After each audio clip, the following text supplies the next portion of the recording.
네, 헌정 사상 세 번째로 탄핵 심판대에 선 윤 대통령은 헌재 재판에 대한 본격 준비에 착수했습니다. 헌법재판소 출신의 전관 변호인단을 꾸릴 것으로 파악됐는데요. 이런 가운데 헌재는 오늘 첫 재판관 회의를 열고 심리에 본격 돌입합니다. 이채영 기자입니다.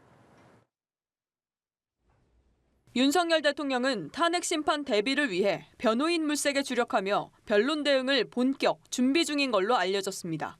측근을 통해 헌법재판관이나 헌법재판소 연구원 출신 전관 변호사들을 물색하는 걸로 전해졌습니다. 현재 탄핵 사건 변호를 맡고 있는 검사 출신한 변호사는 연합뉴스TV와의 통화에서 대통령 변호와 관련해 연락을 받았지만 거절했고 헌법재판관이나 헌법연구관 출신 인사를 추천했다고 밝혔습니다.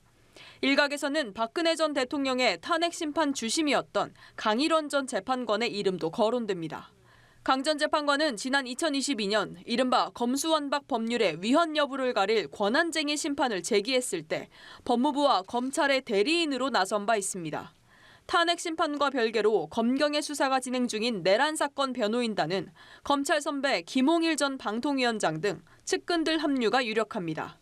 이런 가운데 휴일부터 자택 등에서 각자 사건을 검토한 재판관들은 오전 10시 첫 회의를 열기로 했습니다. 사건 주심과 증거 정리 같은 변론 준비를 관장할 수명 재판관 2명을 지정하고 박근혜 전 대통령 때와 마찬가지로 헌법연구관 TF도 꾸립니다. 헌재는 180일 내 대통령 파면 여부를 결정해야 하는데 변수는 6인 체제에서 9인 체제 복귀 시점입니다. 여야가 국회목 후임 3명을 추천했지만 인사청문회나 한덕수 권한대행의 임명권 행사 시기 등이 불투명합니다. 하지만 헌재가 신속 심리 의지를 밝힌 데다 국정 공백을 최소화하기 위해 탄핵 심판에 집중할 것으로 알려져 정해진 기간을 넘기지 않을 거란 전망이 많습니다. 연합뉴스TV 이채연입니다.